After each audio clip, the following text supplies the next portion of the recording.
people fears death because they have no knowledge of it. They don't know what happens beyond death when your soul leaves. So, like I said, what is death and why is death our best teacher? We'll go over that because everybody's reminded. When you go to a funeral or you go to a cremation, doesn't that kind of cross your mind? Yeah. Because you're seeing what's happening. Yeah. Okay? And especially a family member, when you're sitting there watching your loved one. Yeah. Or somebody you was close to, like a close Correct. friend. Yeah. That always comes into people's minds, right? That needs to be taught in depth. Even if you call what you call, and you said in your mind, that don't really exist.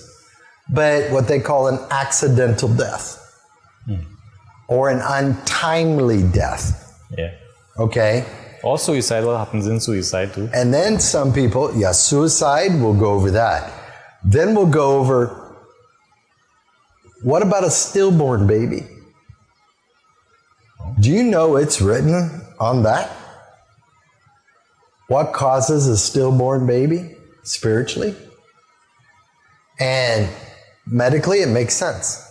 So we're going to go over all of this because a lot of people, when an infant dies, which in my books is sad, because infants and small children are innocent. They haven't done anything like murder, adultery, anything like this, right? And they always ask, and they're crying, and they're looking at you, and they say, why? Why did God take my child? My child didn't even get to grow up. You better have a decent answer for that. And that's what we're going to go over in that program. The scriptures lay all this out, Omkar. Yeah. And I know you're out there recording God knows how many shows. Mm-hmm. You don't hear about that stuff. So the people, they just go with it and some blame God. Yeah. Why that baby died. What happened? So when you read the Garuda Puran also, I did a movie on it. They can look at it on YouTube. It's in depth. It's an hour long. Part 1, part 2. What are the realms of heaven and hell? And what are the descriptions of those hells? And each one of them came out of the Garuda Mahapuran. And what are the sins that takes you to each different hell? Okay. And then when you pay for one in one hell, and if you did another, you have to go to the next hell and pay that off. So I want people to understand the knowledge is out there. Yeah. And then they said there are many, many more hells than the 14 that I went over. So the knowledge is out there, Omkar. The other ones is not descriptive in the Mahapuran. But it says there are many more, and it names another 14. So this knowledge needs to go out. Then I took what is in Hinduism, and I based it against Christian, Catholic, Muslims, Swahili from Africa. And then people didn't know that the Swahili people was actually developed from the Muslim merchants that went to Africa. And they believe in the 7 realms. The Muslims believe in the 7 realms. Many religions, the Mayans was 7 realms. But they had no communication to talk between each other and say, okay, there should be 7 realms. You should learn about the 7 realms. And when you go deeper beyond the 7 realms of heaven and hell, Then you're coming up, each realm has 9 stages. Each stage is a different hell within that realm. Some are hot, some are cold. When you go down in African ancient traditions, some of the hells are hot, some are cold. In the Mayans, some of them are hot, some are cold. I was showing the comparisons. Egyptian, I even did Egyptians. So when people look at it, they have a good understanding. There's a lot of similarities between the ancients throughout the whole world. But the question is, how? Did God give certain people that knowledge to pass down in that sector of the world? See, there's a lot of questions. Yeah. And then when the Lord of Death, when the Mayan twins fought the angel of death and actually conquered him when he came for them. That story people need to know. So we're going to go over a lot of things, because how can you say my religion is the one when there's probably about 40 religions has the same thing? The only thing that differs in a lot of them is the iconic person that they pray to. Yeah. So they all pray to God, but Christianity, you have Jesus as the Son of God. The Muslims say he's not the Son of God. They don't recognize him. He is a prophet. Right. Right? Muhammad, they say he was a prophet. He delivered the words. Yeah. Right? Buddhism and Hinduism is very similar Yeah. in a lot of ways. Then you have the Tibetans. Then you have the Chinese.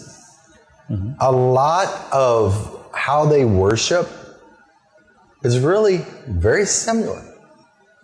But each one says theirs is the one. Now, Hinduism does not really class themselves as a religion. They look at it as a way of life. Yeah. And that's the way each one should look at it. Each one is a way of life for you that is in that belief. Okay. And if you say it's a way of life, then you have to apply it, which I was saying at the beginning of the first program. Apply it to your life. Yeah. And walk the spiritual path. But that applies, that line of thing, it applies, I think, to where people will say, well, it migrated. Like they say, okay, well, it started at one point, wherever it started, and migrated across the continent. But you mentioned that they have a lot of similarities with the Mayans, who were on the other side of the world at probably around the same time as for example, the Egyptians. Correct. And the Indians. But I don't think there's much evidence showing that they linked other than religiously, because technology, their technology might... A lot of the way the Mayans and the Incas, how they did and what they believed was almost identical to the Aztecs in North America. Right. And the Sioux.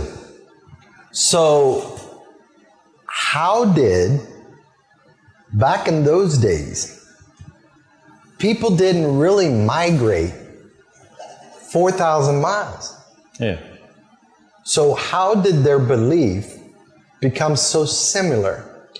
And the American Indians would cremate the bodies. Right. Like Hinduism. So, and then we haven't even talked about Sumerians. Yeah. So, in the movie, it talks about Sumerians too. And how they viewed death and what did the soul go through. So, I can't see how a human can say and justify that their way is the only way. Now, in spirituality, there's a whole difference between spirituality and religion. Okay? In spirituality, I'll just simplify it. If you wanted to pull out of here and go to Chaguanas, is there only one road to get there? No. There are many roads. Yeah. Some are curvy, some are, well, they're all bumpy now. But some are quicker to get there, some takes longer. Yeah. Why do you think God didn't intentionally have man make different ones? As a test. You know, we're tested down here all the time to go through situations. So, don't you think God did this to see if we could live with differences, with respect, no judgment, live in harmony, peace and love? And if that's the case, because in the scriptures he talks about that, are we failing as humans? Because we're always judging someone or something. But most of the religion says, thou shalt not judge. Not those words. That's in the Christian word. But what I'm trying to say, love thy neighbor. Isn't another country, Omkar, our neighbor? Mm-hmm. So why do we act so? Oh God, I'm speaking real trendy here, boy. All I'm trying to say, why do we do this? Again, from the beginning of time, we had Ganga Singh. We had many of the ancient kings. Then we came into kingdoms. And each kingdom fought and condemned the next. Why? For territory. Mm-hmm. It was about land, power, money.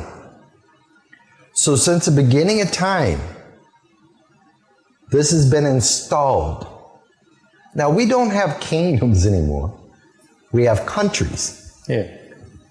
Now you got one country in Europe invading another country. Yeah. But if you followed the scriptures, which they even pray to, you should love thy neighbor, respect thy neighbor. You don't invade thy neighbor. Okay? Palestine, Israel, all over the world. How many times you heard one faith tell the other faith you're going to hell? You're judging. You just committed a sin. That preacher is not authorized, or pundit, or imam authorized to say that. Yeah. You're supposed to teach respect, honor. Even though they're different, they're no different than us. They have blood like we. They have a soul like us. It's just that they're taught different. They believe different. Just as we grew up in the States, we're taught a little different when it comes to religion. Right? Come down here. Wow. It's great. Because we're swamped with many religions. Yeah. But you see here, or you come to my prayers, you're going to have Christians there, Muslims there, Hindus there. Yeah. You'll see a Muslim do Hawan. You'll see a Christian do Hawan. They respect it. Yeah. Isn't that what's supposed to happen? They're not changing their belief. They still pray and they still do believe in Allah or Jesus. I think we've went way off track. And I can't say enough on that. Because nobody can prove me wrong. No one listening to this program. Now, so what I'm thinking, right? From the picture you're painting here, or the idea that I think we're not walking like the icons of every religion on this world. We're going the opposite way. But so let's say, so we are created as humans. We'll think a certain way and act a certain way. Is there something in the human being that's supposed to kind of warn us when we are being led down the wrong pathway? Like if we are doing something and something doesn't feel right, then would that be a sign, or something doesn't? Intuition. Yeah, your natural intuition as everybody has that that's watching the program. Right. But the question is, do they listen to it? Right. Because when you really start learning about the conscious, super consciousness, everything else. Or let's say like somebody, they are interested in improving. They want to be happier in life, whether it's through wealth or whatever, right? How would that person know intuitively? What are these signs then that they are doing something right? People can have intuition. Right. Okay. Now, what I was about to say, when you learn all this and you go into metaphysics and everything, you learn that your human mind is always at war with your superconsciousness. Okay. So let me give you an example. You walk into a building. You feel something. Something isn't right. Right. That feeling is warning you maybe not to go in. Yeah. Or go down that alley.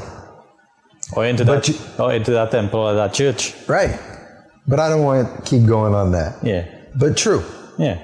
Now your physical mind tries to justify why you should go in, why you should continue. So most people... I think for the people watching, like our example would be, you know, you like this girl. As a young boy, I like this girl, so I want to go to the same church she goes to. Right. But I'm not feeling good inside the church. I don't like what the pastor's saying. But I want to impress this girl. So you keep going. And to keep impressing the girl, no, I'm using this example because I'm a guy, right? Obviously, different people have different examples. You keep going, and eventually you have to act the way the other churchgoers act, and you have to do what they do so that you'll fit in, so you're thinking the girl will like you. And this time you the family. And the family, and you're going on the wrong pathway. But you went, the first day you went, you didn't like the environment. You should have left. But because you're pursuing a material desire, probably, lust, you go down the wrong pathway. I'm just saying it so the viewers could kind of process what you're... So what I'm trying to say there, with that scenario or analogy, is that reality? Well, to a lot of people, yeah. Or is that untruth? A hypocrite. Well, you're acting like you like it. Yeah. You're acting to get something. Yeah. Whether it's the girl liking you, marrying you, or the family saying, yes, we bless your marriage, whatever. But most of the time, it depends on what religion you are. Either you would have to convert, or she would have to convert. Right. To get married. And a lot of times that causes a little rift. But yes, he was doing it for a purpose, not for the truth, not for reality. That's why, Omkar, the divorce rate in the world today, people can research it, is 85%. So only a small amount actually stays together the full time. Okay? And the reason is, so let me ask you something. You're interested in a person right now, and you got plans. Yeah. Right. Some people, they're interested in someone, and when you went on your first date, when she came out, didn't she have herself made up? And did you open the car door for her? Me personally? Yeah. No. Okay. But some people do. Some people do. Why? To look polite. Yeah. And then they may buy them flowers or they'll buy them XYZ. Right? But are they being honest? Their true self. Correct. No, most people know. They put it on an act. You should be your true self from the beginning, as soon as you meet them. Yeah. Like some girls, not all. I've seen them when they went on their dates, eat this much. But as soon as they go home, they're packing it. Mm-hmm. They're hungry. Yeah. Why don't you just be yourself and eat what you want to eat? A man, if you want to open the car door, you open the car door because you want to, not to impress her. Because half the married people that come in here today say when the courting stage was on, oh God, it was great. But as soon as they got married, it stopped. Yeah. I feel I'll start opening the car door and stuff, you know. These days she's slamming the car door too much. Can mash up on the door eventually. Well, then you gotta look at what caused the action. There's a reaction from the action. So this is what you have to look at. But I think these two programs,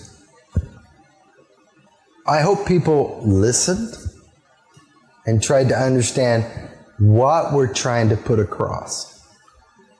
That no one has all the answers. No one.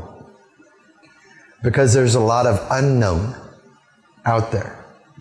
Now, some people have the advantage because they can connect direct. So now you're able to do certain things. You're able to recite certain things. And you've never read the book before. But the knowledge is within you. Listen to them. Because your intuition will let you know.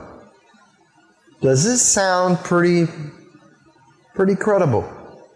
Does it make sense? Or is he a crack shot? You know, and when you start listening to people, you can tell right off the bat. As soon as you hear them speak, you know where they stand. So the question is, do you keep going back if they're not what they're supposed to be? And you're going back because everybody else going back? Or do you go somewhere else and try to seek knowledge? See, your intuition will guide you. Your intuition is God speaking to you or your soul. But most people don't listen to it. And it's sad. I've got children that comes here. They hate math. They hate math. But when I show them something, it blows their mind. How did I have the answers before the formula was even written? And I told them I could teach you. You still learn by the book. But this will help you beat the teacher. Because by the time the teacher writes the equation on the board, you already know the answer before he writes it. So there's ways to get people to listen.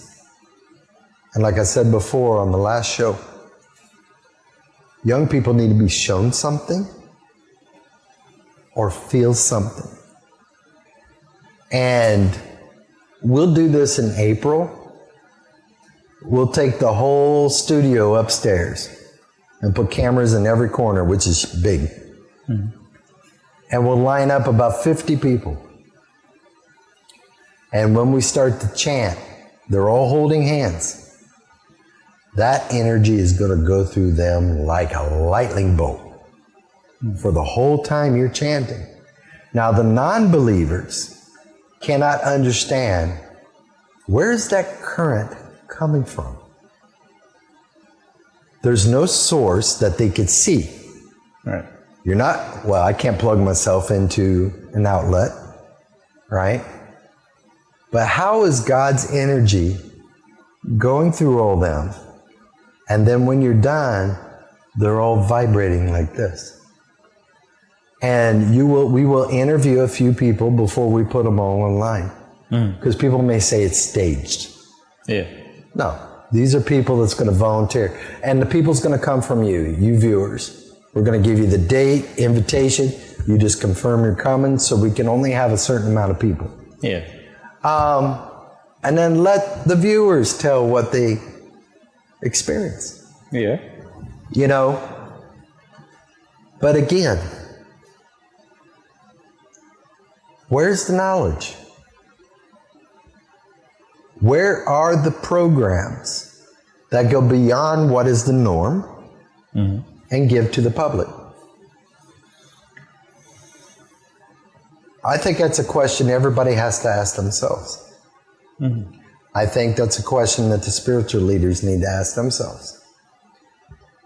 And are they doing it? I know they're doing quite a few aspects, which is the norm when you go see her, the remind and prayers. Yeah. But are we going beyond that? Are we going to the rights of a woman back to Ram's day?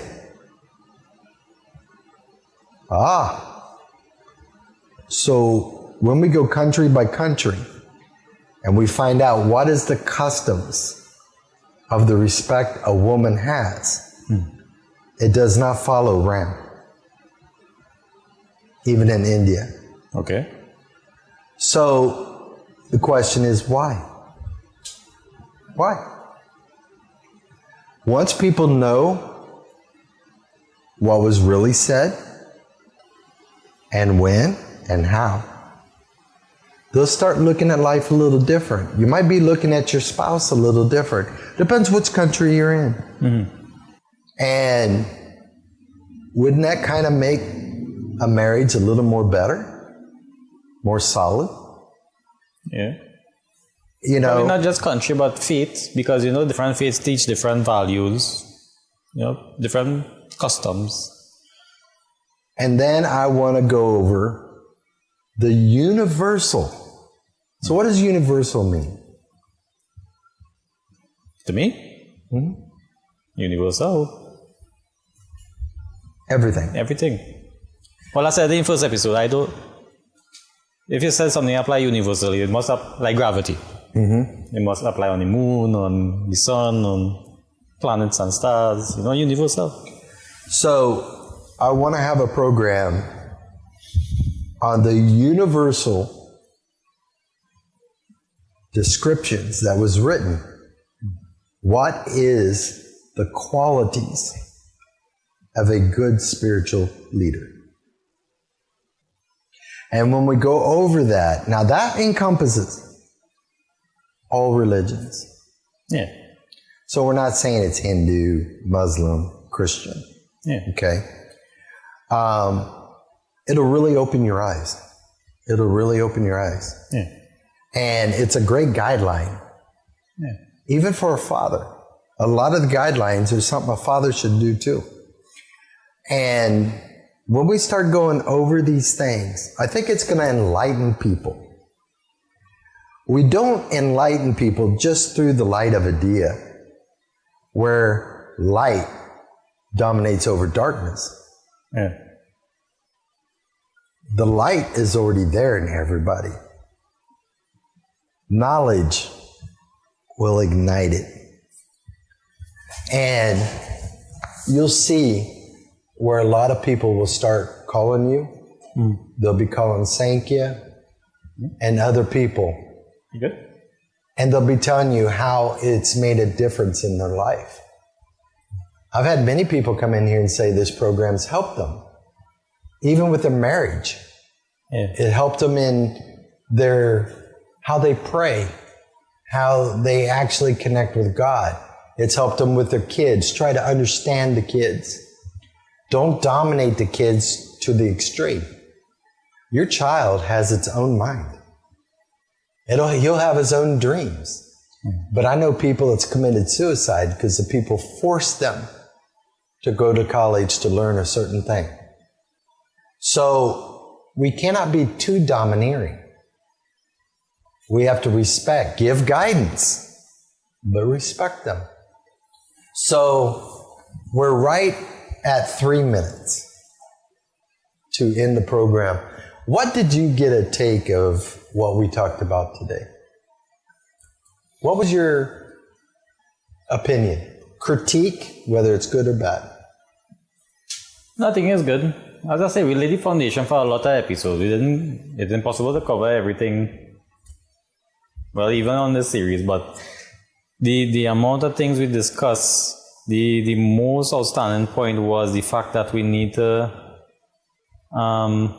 clarify within ourselves, not just any program, but within ourselves, the direction we want to go so that we can clarify how we want to get there. Because if we're working with limited knowledge, whether it's because, like the scriptures are missing some chapters, things have been taken out, we still need to find a way to get where we are going personally. Or change our situation for those of us who are in bad situations, or who want to be better, or want knowledge, or want to live a good life, happy life, or even to understand anything. But I think it's about clarifying where we are and where we need to be. And what are the steps to get there? And the steps. That's the loophole. That's what's missing.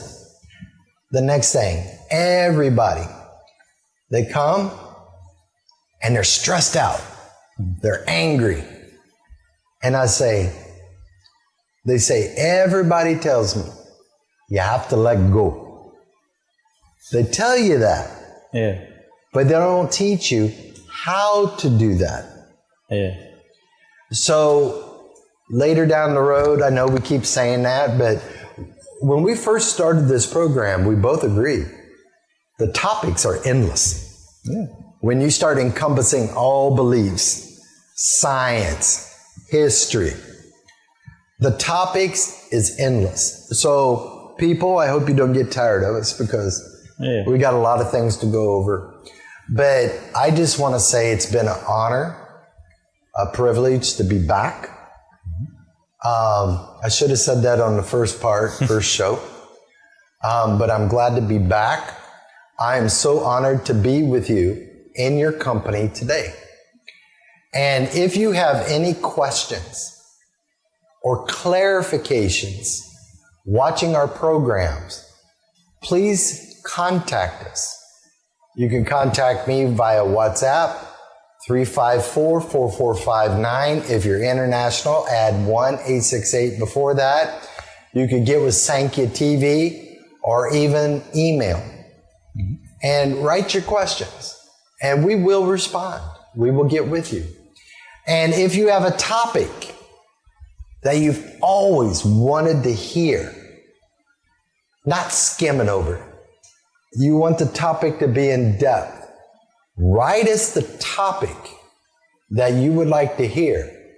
We will research it, we will gather the information, and we will come and do a show on your topic.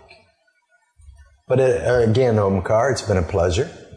And everybody, you have a fantastic night and be safe.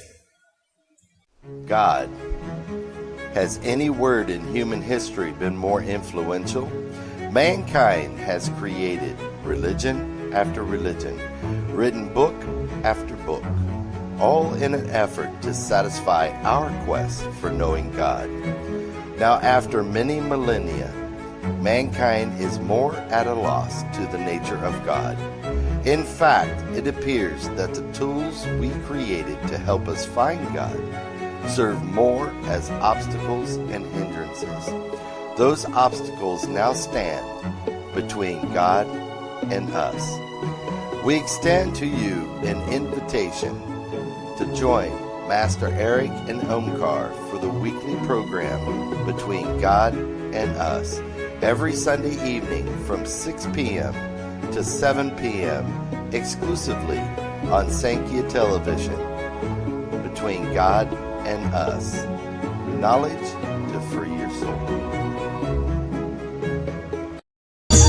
Saraswati Mata is the goddess of academic knowledge, speech, music, concentration, and eternal happiness. For Saraswati Jayanti,